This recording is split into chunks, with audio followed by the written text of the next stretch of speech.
እንዴት ነህ? አማን ነው ኤሊ አለሁልህ። ያንሺ አለን 2030ዎች እናንተስ እንዴት ናችሁ? የምትወዱት የእናንተ ወጣቶች ነው 2030 ፕሮግራማችን እንዴት ነው? እንደዚህ አምሮበት ተጀምሯል። አዎ እንደዚህም አምሮበት ተጀምሯል። 2030 እንግዲህ እድሜያቸው ከ20 እስከ 30 ድረስ ያሉ ወጣቶችን ትኩረት አድርጎ የሚዘጋጅ የወጣቶች ፕሮግራም ነው። የወጣቶች ነው እንግዲህ በቀጣዮቹ ሰዓታት ቁም ነገር መዝናኛ ሁሉም አለ። የመጀመሪያው ፕሮግራማችን ቁጭ ብለን በስቱዲዮ አሪፍ የህይወት ተሞክሮ ካላቸው ወጣቶች የምንማርበት ነው። ከዛ ወጣ ብለን አዳዲስ ነገሮችን የምንሞክርበት ከዛ ደግሞ ህይወታችንን የምንቀይርበት ስራ የምንጀምርበት ፕሮግራም አለን። የመጨረሻው ደግሞ ስለ ሪሌሽንሺፕ የምንወያይበት ፕሮግራማችን ነው። ሁሉም አለ። እናንተ ብቻ ከኛ ጋር ቆዩ። ኤደን ዋቅቶሌ፣ ጌታውን አሰፋ እዚህ አለን ከመላው የ2030 ፕሮግራም አዘጋጆች ጋር በጋራ በመሆን የትም እንዳትሄዱ።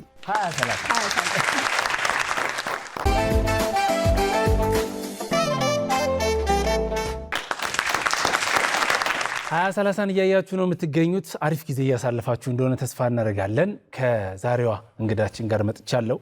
ዛሬ ስለ ምርጫ እናወራለን። እንግዲህ የፊታችን ግንቦት 24 7ኛው ሀገራዊ ምርጫ ይካሄዳል። ስለዚህ ምርጫ ወጣቶች ምን ማወቅ አለባቸው፣ ምን ቢያውቁ ጥሩ ነው የሚለውን ለመጠየቅ ነው እዚህ ባለሙያ የጋበዝነው። አርማዬ አሰፋ ትባላለች። በብሔራዊ ምርጫ ቦርድ የቴክኒካል ጉዳዮች አማካሪ ናት። ተቀበሏት። አርማዬ ደህና ነሽ? እግዚአብሔር ይመስገን። እንኳን ደህና መጣሽ። ቴንኪው። እንኳን ደህና ቆየኸኝ። አዎ በምርጫ ቦርድ እንደዚህ ወጣት የሆኑ ሰዎችን ስናይ ደስ ይለናል። ወጣት አይደለሁም በጣም እኔ ወጣት ነሽ ደምድኛል። አዎ ግን ለወጣት ቀረብ ብላለሁ። አዎ ባለፈው 6ኛ ምርጫ ላይም ደግሞ ነበርኩ። እውነት ነው። የስነ ዜጋና የመራጮች ትምህርት ኃላፊ ነበርሽ። እውነት ነው። ስለዚህ ሞር ወጣት ነበርሽ ማለት ነው። እውነት ነው። ይዛኔ ወደ ምርጫ እንደዚህ አይነት ምርጫ የሆነ ፖለቲካል ጉዳዮች ላይ እንዴት ገባሽ? ያው እንግዲህ በትምህርት ባክግራውንዴ የህግ ትምህርት ቤት ነው የሄድኩት።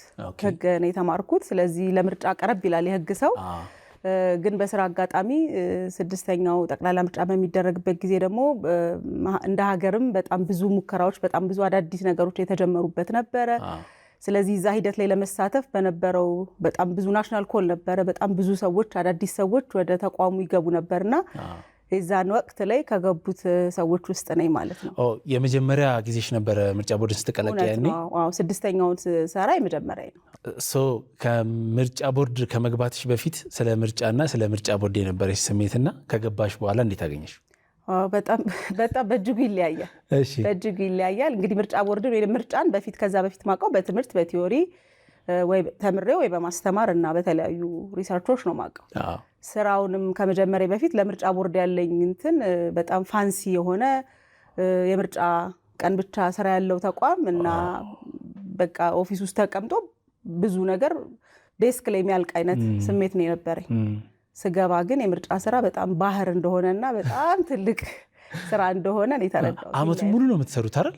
5 ዓመት ነው የሚሰራው። 5 ዓመት?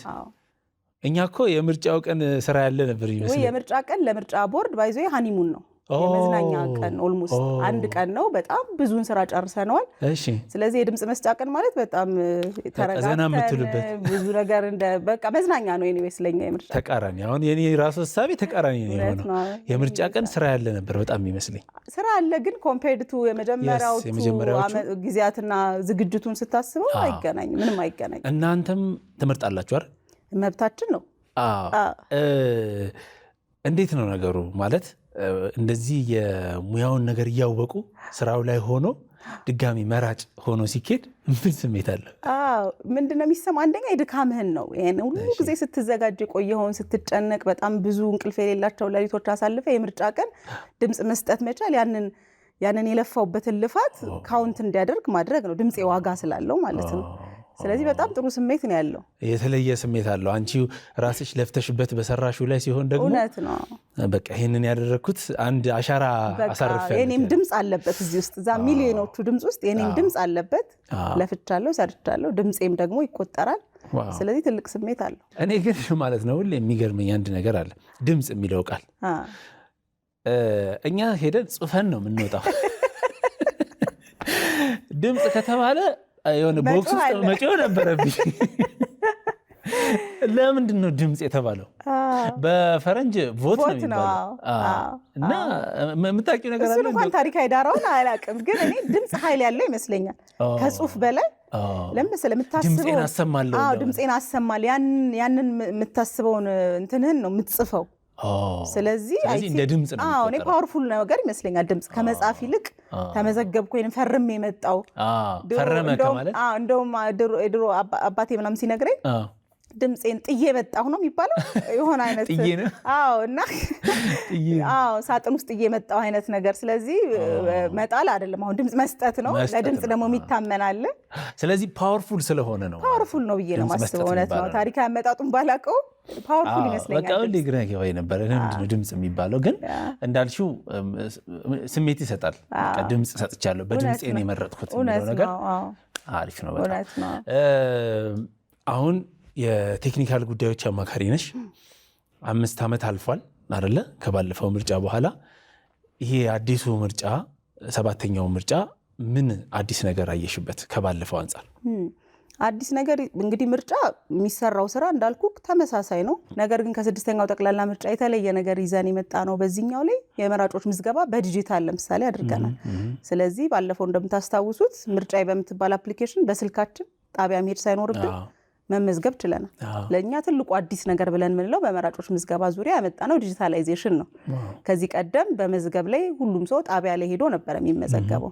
በእርግጥ አሁንም እሱንም አልተውንም፣ ግን ኢንተርኔት ተደራሽ በሆነባቸው ቦታዎችና የስማርትፎን አክሰስ ላላቸው ዜጎች በስልካቸው ጣቢያ መሄድ ሳይኖርባቸው መሰለፍ ሳይኖርባቸው ማታ ከፈለጉ ከስራ ሰዓት ውጭም ቢሆን መመዝገብ እንዲችሉ አመቻችተናል። ከቤት ሆኖ ካለህበት ቦታ ሆነ ኢቭን ከምትኖርበት ቦታ ርቀህም ቢሆን ለመመዝገብ እድሉ ነበር ማለት ነው። እስቲ ወጣቶችና ምርጫ ምን ያገናኛቸዋል ንገሪ። ይሄ ማለት ምርጫና ወጣት ምን ይለያያል? ወጣት እንግዲህ በጣም ብዙ ተስፋ ያለው በሀገሪቷም ላይ ብዙ እድሜ ይኖራል ተብሎ የሚጠበቅ ከዛ ደግሞ ነገ ላይ በጣም ብዙ አስተዋጽኦ ያለው ዜጋ ነው ወጣት። ምርጫ ደግሞ የሚቀጥሉትን 5 ዓመታት ከዛም በኋላ እየቀጠለ የሚመጣውን ስርዓተ መንግስት ለመገንባት የምንሰራው ስራ ነው። ስለዚህ እዛ ውስጥ ድርሻ ከሌለው ወጣት ተስፋ የለውም ማለት ነው። እና አንዱ የተስፋ መገለጫ ይመስለኛል። ምርጫን ተስፋ አድርገህ ድምፅ ዋጋ አለው፣ ይቆጠራል። ስለዚህ የምመኘው ነገር ይሆናል ብለህ ሙቭ ካረክ የአንድ የወጣት መገለጫ ይመስለኛል። በጣም ትክክል ነሽ። እኔ በ6ኛው ሀገራዊ ምርጫ ላይ ሐዋሳ ነበርኩ ሪፖርት ለማድረግ እና ሌሊት 11 ሰዓት ላይ ወጣቶች ተሰልፈው እያየው ነበረ እና በዚህ ደረጃ ተነሳስተው ተነቃቅተው ሌሊት ተነስተው ቦታ እንዳይያዝብኝ ብለው ወረፋ ይዘው ድምፃቸው ዋጋ እንዳለው አምነው ሲመርጡ ሳይ በጣም ትልቅ ተስፋ ነው የታየኝ ሀገራችን ላይ። በሌላ በኩል ደግሞ ምን ያደርግልኛል ብለው የሚቆጥሩም ወጣቶች ደግሞ አሉ። ሌላው ይምረጥ ብለው እንደዚህ ስልቹ የሚሆኑ። አንቺ መምረጥ ወጣቶችን ምን ያደርጋቸዋል ብለሽ ታስቢያለሽ? ምን አይነት ወጣት ነው የሚመርጠው ብለሽ ታስቢያለሽ? መምረጥ ባይዞ በጣም ትልቅ ስራ ነው። ኮሚትመንት ይፈልጋል፣ ትጋት ይፈልጋል። ስለዚህ ለእኔ በጣም ሲቪክ ማይንድድ የሆነ አስተዋይ የሆነ ሰው ነው የሚመርጠው ብዬ ነው የማስበው። ምክንያቱም እንዳልኩ እርምጃ ይፈልጋል። አሁን ለምሳሌ እንደው መራጮች ምዝገባ በዲጂታል ሆነና ብዙ ወጣቶች በዲጂታል ተመዘገቡ፣ ግን በሄደውም በአካል የተመዘገቡ ወጣቶች አሉ በተለያየ ሁኔታና እርምጃ ይፈልጋል፣ ሰዓት ይፈልጋል። በተለይ ደግሞ የምርጫ ቀን ሰልፍ ረጅም ነው። 1 ቀን ናት። መራጮች ምዝገባ ረጅም ቀን ነው የመዘገብነው። ድምፅ መስጫ ቀን ግን 1 ናት። ስለዚህ ሌሊት መውጣት ይኖርባል። ፀሐይ ሊኖር ይችላል፣ ዝናብ ሊኖር ይችላል፣ ያደክማል። ግን ያ ሁሉ ነገር ነገ ለምትመኛት ሀገር ወይንም ደግሞ ለምታስበው ተስፋ አስተዋጽኦ ነው። ስለዚህ ለእኔ የሚመርጠው በጣም አስተዋይ ሰው ነው ብዬ ነው ማስበው። ድምፅ ዋጋ እንዳለው የሚያምን ሪስፖንስብል ነኝ ይሄ ለሀገሬ እንድትቀጥል አስተዋጽኦ ማድረግ ነው ብሎ የሚያስብ ሰው ይመስለኛል። ይሄን ያልሽውን ነገር እኔ አሁን በወጣት ቋንቋ ስገልጸው መምረጥ አራድነት ነው። በጣም ዘመናዊነት ነው። እውነት ነው። አራድነት ነው ማለት ይቻላል። እንዲያው አራዳ ሰው ነው ምርጫውን የሚያውቀው እና መምረጥም ያለበት። ያለዛ በሰዎች ምርጫ ነው የምትመራው። በሰዎች ምርጫ፣ በሰዎች ውሳኔ ትመራለህ ማለት ነው። ልክ እኮ እኔ እናንተ አሁን ምግብ አብረን መብላት ብንፈልግ እኔ መምረጥ ባልፈልግ አንተ በመረጥከው ምግብ በላለሁ። ቢጣፍጠኝ ባይጣፍጠኝ ከዛ በኋላ ምንም አልልም። ቢኮዝ አንተ መርጠሃል። የመምረጥ እድል ሰጥተኝ ነበር፣ አልመረጥኩም። ስለዚህ እንደዛ ማለት ነው እና በጣም ራሱን ያወቀ ሰው ዘመናዊ የሆነ ሰው አራዳ የሆነ ሰው ነው የሚመርጠው ማለት ነው። አራዳዎች ተዘጋጁ ለመምረጥ። እንደው ስለ ምርጫ እና ስለ ምርጫ ቦርድ ስለ እነዚህ አይነት ሂደቶች ሰዎች ቢያውቁት ብለሽ የምትፈልጊው ነገር ያው አንቺም በህብረተሰቡ ውስጥ ነዋሪ ስለሆንሽ ከዕለት ተዕለት የህብረተሰቡ ሂደት ጋር ትገናኛለሽ እና አሁንም ቢነገርም ግን ሰው እየገባው አይደለም ይሄን ነገር እየተረዳው አይመስለኝም ብለሽ የምትይው ነገር ምንድነው? እውነት ነው። ሁሌ እኔ እንዳልከው እንዲሁ የሚያሳስበኝ ከዛ ደግሞ ገብተህ ስታያቸው ብቻ የምትረዳቸው ፕሮሰሶች አሉና ከዛም በተጨማሪ ደግሞ ምርጫ ሂደት ነው፣ ልምምድ ነው እንደ ሀገር። አሁን በጣም የተሻለ የምርጫ ሂደት ያደርጋሉ የምንላቸው ሀገሮች በጣም ብዙ ዓመት ለፍተው ነው አሁን በጣም ተአማኒ ሊባል የሚችል ምርጫ የሚያደርጉትና ሂደት ነው እና ገናኛ ልምምድ ላይ ያለን ሀገር ብዬ ነው ማስበው። ስለዚህ የእያንዳንዱ ዜጋ አስተዋጽኦ አለ እዛ ላይ። ስለዚህ እኔ ዜጎች ቢያውቁ ብዬ የምመኘው በቃ ሂደት ነው፣ ሙከራ ነውና የሙከራው አካል መሆን መለማመድ። ባለፈው ያደረግነው ምርጫ አሁን ከምናደርገው የተለየ ነው ከተለያየ ነገር አንጻር። የሚቀጥለው ደግሞ ራሱን የቻለ ሌላ ተሻሽሎ የሚመጣ ነገር ይኖረዋል ከፕሮሰስ አንጻር ማለት ነው።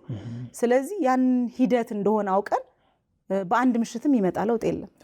ስለዚህ ስህተት ሊኖር ይችላል፣ መቼም እንከን አልባ አይደለም የምርጫ ሂደት። ግን ደግሞ በእያንዳንዱ ልምምድ የምናመጣው ለውጥ በጣም ለወደፊት ተስፋ የሚሆን በጣም የምንመኘው አይነት የምርጫ ስርዓት እንዲኖረን አስተዋጽኦ፣ ሙከራ፣ ልምምድ ያስፈልገዋል። ካልጀመርን ዛሬ ድምፅ መስጠቱን አይተነው ምንድን ነው የሚመስለው ብለን ካልጀመርን ለምሳሌ መች እንጀምረዋለን? ስለዚህ ልምምድ ነው፣ ሂደት ነው እና አስተዋጽኦ ግን የሁሉም ግን አስተዋጽኦ ያስፈልገዋል። የራሱን አሻራ ማሳረፍ አለበት። እንግዲህ ኢትዮጵያ ጥንታዊ የሀገረ መንግስት ከመሰረቱ ሀገራት ነች አይደለ? እውነት ነው። ድሮ ያለው የሀገረ መንግስት አመሰራረትና አሁን እኮ አንድ አይደለም። ግን እዚህ ላይ የደረስነው ያኔ ስለተጀመረ በጣም ያኔ ስለተጀመረ ስለሞከረ ሰዎች ስለታገሉ እንደማይሰራ ሲስተካከል አይደለ? ስለዚህ በቃ በምርጫ በልምምድ የተሻለ ፕሮሰስ እንደሚኖረን ማወቅ ነው። ስለዚህ በእያንዳንዱ ምርጫ ላይ የሆነ አሻራ ስናሳርፍ ለሚመጣው የተሻለ ምርጫ አስተዋጽኦ እያደረግን ነው። በጣም ደስ ይላል። አሪፍ ነገር ነው የነገርሽኝ። አሁን 24 ሰዓት ማለት ሳተኙ ወይም ደግሞ በትንሽ ደቂቃዎች ብቻ እየተኛችሁ የምትሰሩ አይነት ነገር ከሆነ አንዳንድ አስቂኝ ገጠመኞችም ይኖራሉ ብዬ አስባለሁ። በቃ እንቅልፍ አለመተኛት፣ ከዛ ወይ በእንቅልፍ ልብ መናገር ምናምን እነሱን ነገር እሱማ ብዙ ነው። ከሌሊቱ 9 ሰዓት ተደውሎ የት ነህ ትባላለህ። ማለት የት ልትሆን ትችላለህ? ኢቭን ያለበት የት ነህ 9 ሰዓት ላይ የት ነህ ነው የምትባለው። ይሄ በጣም ኮመን ነው። ባይዚ 9 ሰዓት ከሌሊቱ 9 ሰዓት ላይ ማለት ራሱ ማንሳት የራሱ ትልቅ ነገር ነው። ከዛ ደግሞ በጣም ብዙ ልጆች ማጥንቃዥ ነበር ነው። በስልክ እኮ በጣም ብዙ ነው። እሱ በስልክማ የሚወራው ነገር እኔ ፊርማ ይረስቻ አውቃለሁ። እንዴት እንደምትፈርሚ? ምን ሆንኩ መሰለክ? የውጤት ተዳምሮ የመጣውን ውጤት ማረጋገጥ አለብን። እዚህ ነው ተረጋግጦ ይፋ የሚደረገው። ጊዜያዊ ውጤት ነው ከየምርጫ ክልሎቹ የሚመጣውና ያንን ውጤት እያረጋገጠን ኦዲት እያደረግን የምንሰራው ለ10 ቀን ቤዝመንት የሆነ ቦታ ላይ ነው። በጣም ሴኪውርድ የሆነ ቦታ ነውና መምሸት መንጋቱን እንኳን አናውቅም። እና ባንክ መሄድ ነበረብኝ በሆነ በ10ኛው ምናምን ቀን ነው። በጣም ደክሞኛል። ምናልባት በቀን 1 ሰዓት ምናምን ሊሆን ይችላል ምንተኛው። ምክንያቱም ውጤት ይፋ መደረግ አለበት፣ ጊዜ ገደብ አለው፣ ያንን ማለፍ አይችልም። ስለዚህ በጣም በሚዘገንን የሰዓት እንትን ነው የምንሰራው። ከዛ ባንክ ቤት ሄድኩ ማለት ነው ብር ለማስተላለፍ። ሲሄድ ፈረምኩኝ ማለት ፈርም የሰጠሁኝ ነው። ይሄ ፊርማሽ አይደለም ተባልኩ ማለት ነው። ይሄ ማለት ሪል ነገር ሌላ ነው የምትፈርሚው? ሌላ ነው የምፈርመው ነው። በጣም አይወሶ ታይድ በፍጹም አልችልም ሌላ በቃና መጨረሻ ላይ ባንክ ባሻራ በቃ ባሻራ እንደዛ ነው የተመኘሁት። ባሻራ ብፈርም ነው ደስ የሚለኝ እውነት። እና ደግሞ ነገርየው ኢመርጀንሲ ነበረ በቃ። ከዛ ማኔጀር መጥቶ ከዛ ኦዲት የሚይዛቸዋል እነሱ እኔን ፊርማ የማይመስል ነገር ምንም ላይ ከዛ የምርጫ ቦርድ ሰራተኛ መሆኔ ታውቆ it took me like 2 hours or more እና እንዳልከው ባሻራ ቢሆንልኝ ነበር እዛ ቀን መደሰት። በቃ ጭንቀቱ ምናምን በደንብ ያስታውቃል የነበረው ግርግር። ከዛ በፊትም እኛም ሄደን እናንተን ለማግኘት ስንሞክር የዛኔ የነበራችሁበት ነገር በጣም ነው የሚያስደነግጠው። ከዛ በኋላ እንግዲህ የቀኑ ሙሉ ውጤቱ ተካሂዶ ማለት የምርጫ የድምጽ መስጠት ሂደቱ ተካሂዶ ከዛ በኋላ ደግሞ የእናንተ ስራ ይቀጥላል። እውነት ነው። ያው ይሄ ድምጹን መሰብሰብ አለ። እስቲ ስለሱ ስራ ነገር ውጤትን በተመለከተ ያለው ሂደት በጣም ግልጽ ነው። የመጀመሪያው እንግዲህ በየጣቢያው እንዳልኩ ከ50 ሺህ በላይ ጣቢያዎች አሉ። በየጣቢያው ልክ ድምጽ መስጫ ቀን ድምጽ መስጫ ዕለቱ ድምጽ መስጠት ሂደቱ ከተጠናቀቀ በኋላ ተወካዮች፣ ታዛቢዎች፣ የፓርቲ ተወካዮች እና አስፈጻሚዎች ባሉበት የድምጽ መስጫ ሳጥኗ እንዳያ ትራንስፓረንት ናት። ትገለበጣለች፣ ወደ ጠረጴዛ ትለያለች ተዘርግቶ። ስለዚህ እያንዳንዱ ድምጽ ባዘጋጀነው ፎርማት መሰረት አስፈጻሚዎቹ ያንን ድምጽ ይቆጥራሉ። እጩዎቹ እያንዳንዳቸው እጩ ስንት ድምጽ አገኙ፣ እኔ እናንተ እዛ ለምሳሌ ምርጫ ጣቢያ ላይ እጩ ሆነን ከቀረብን አርማይ ስንት አገኘች፣ ጌድ ስንት አገኘ የሚለው ይቆጠርልናል ማለት። ያን የተቆጠረ በ3 ኮፒ ነው የሚደረገው። አንዱ ኮፒ ጣቢያ ላይ ይለጠፋል። አስፈጻሚዎቹ ይፈራረሙሉ፣ ታዛቢዎቹ ያሉ እንዴት እንደሚቆጠር ጊዜያዊ ድምጽ ሆኖ ይለጠፋል። እንግዲህ አደረጃጀቱ የብሔራዊ ምርጫ ቦርድ ምርጫ ክልል ምንለው አለ። አሁን ይሄ ከመንግስት ስትራክቸር ክልል ከምንለው ይለያይ። ለምሳሌ የራሳችሁ ክልል አለ አለና። አዎ ለምሳሌ አዲስ አበባን ብትል 23 ምርጫ ክልል አለው አዲስ አበባ። ኦኬ በአደረጃጀትም እንደዛው ለምሳሌ ሲዳማ ላይ ብትሄድ ሲዳማ ላይ 19 ምርጫ ክልሎች አሉት ማለት ነው። ስለዚህ ምርጫ ክልል አለ። በአንድ ክልል ውስጥ ብዙ ምርጫ ክልል፣ በዛ ምርጫ ክልል ውስጥ ደግሞ ብዙ ምርጫ ጣቢያዎች አሉ። ስለዚህ ለምሳሌ አዲስ አበባ ላይ ከ1700 በላይ ጣቢያዎች አሉ፣ ምርጫ ጣቢያዎች። የነዛ ሁሉ ጣቢያዎች ውጤት ደግሞ ተሰብስበው ወደ የምርጫ ክልሉ ይመጣና ምርጫ ክልል ላይ ይዳመራል ማለት ነው። ምክንያቱም ለአንድ ምርጫ ክልል የሚቀርቡ እጩዎች ተመሳሳይ ናቸው።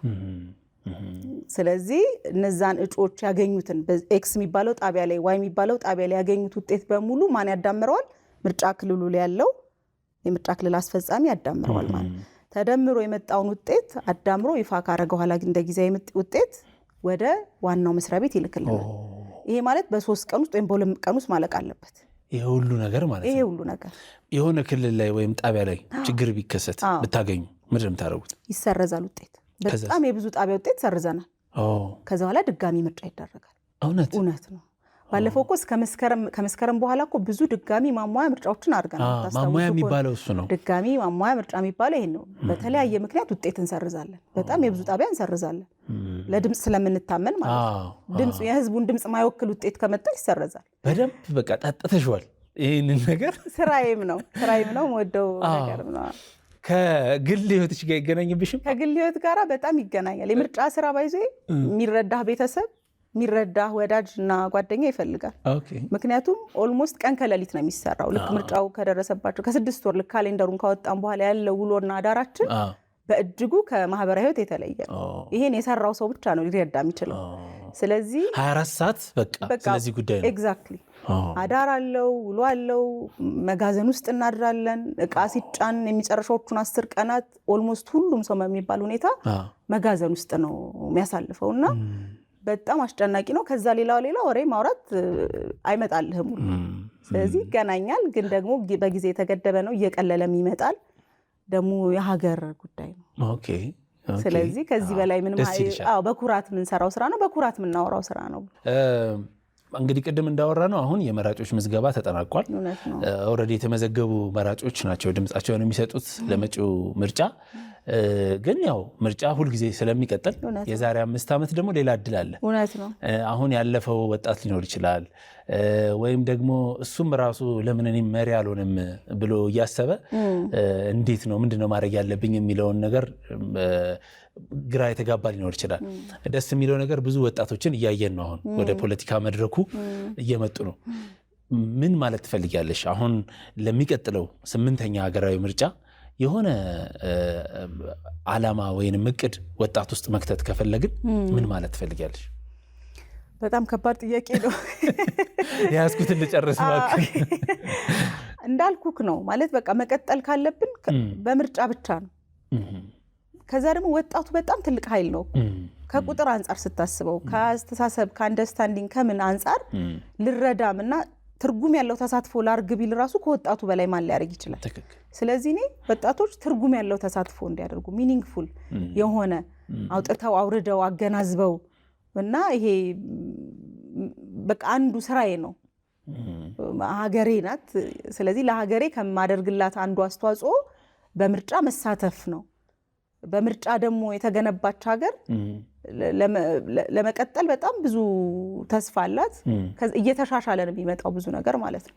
በሌላ አይነት መንገድ መንግስት ከሚመሰረት በምርጫ ትርጉም ባለው ምርጫ በሚደረጉ ደግሞ ሂደቶች ውስጥ በጣም ትልቅ ሚና መጫወት ነው ብዬ ነው ማስበው። ጀግንነት ነው ለወጣቶችና እንዳልከው አሁን ላይ ያልተሳካላቸው ሰዎች ወይንም መራጭ ሆነው ያልተመዘገቡ ሰዎች በ8ኛው ደግሞ እድል አለ።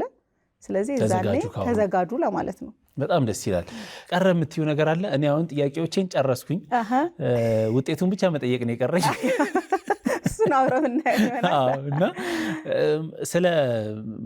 አሁን ስላለው ስለ ወጣቶች እሳቤም በምርጫ ጉዳይም ስላሉ ነገሮች ማለት የምትፈልጊው ነገር ካለ በመጨረሻ? እውነት ነው ማለት እንግዲህ በአጭር ነው በጣም ብዙ ነገር ከበር አድርገነዋል። ቴንኪዩ። በአጠቃላይ ግን እኔ የምለው ምርጫ ትልቅ አንድን ሀገር ከሚያስቀጥሉ ትልቁ አንደኛው ካስማ ነው ብዬ ነው ማስበው። ስለዚህ እዛ ላይ ያንን ለማቆም የሁሉም ሰው ድርሻ አለበት ብዬ ነው ማስበው።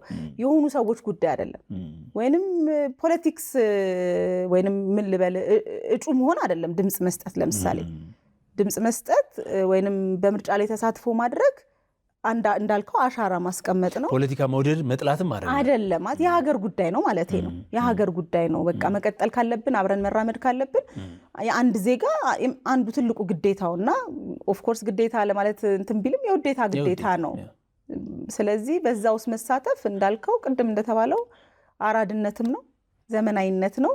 ከዛ በኋላ ደግሞ ፕራውድሊ ጥግ ይዘን አንዳንዴ ኮምፕሌን እናደርጋቸው ነገሮች የሉም እንደወጣት ከፖሊሲ አንጻር ከተለያየ ነገር አንጻር እኮ ቅር የሚያሰኙን የምናጉረመርምባቸው ነገሮች አሉ። ስለዚህ እነሱን ለመች የምንናገራቸው አይደለ? አንዳንዴ በድምፅም መናገር ያስፈልጋል ማለት ነው። ስለዚህ እነዛን ነገሮች በሂደት እዛ ሂደት ውስጥ መሳተፍ የዛ ሂደት አካል መሆን እንደ ሀገርም እንደ ዜጋም አይ ቲንክ የሚያኮራ ነገር ይመስለኛል። በጣም ነው ደስ የሚለው። በጣም ነው የማመሰግነው አርማዬ ስለመጣሽ ደስ ብሎኛል። እንግዲህ ያው ጭንቀት ላይ እንደሆንሽ ይገባኛል አሁንም። ስለዚህ እንደ ምርጫ ቦርድ ይሄ ነገር እስቲ አልፎ ትክክለኛውን ነገር ሰርተን በደንብ ታሪክ ባስቀመጥን እያላችሁ እንደሆነ እናውቃለን። ስለዚህ የምታስቡት ተሳክቶ ደግሞ ለመጪው ሌሎች ምርጫዎች እንዲያገናኝን ተስፋ አደርጋለሁ። ቴንኪዩ። በጣም ነው የማመሰግነው። እግዚአብሔር ያክብርልኝ ስለጠራኸኝ። እኔንም አመሰግናለሁ። 2030ን እያያችሁ ነው የምትገኙት። እንግዲህ ዛሬ ከአርማዬ አሰፋ ጋር ጥሩ ቆይታ አድርገናል።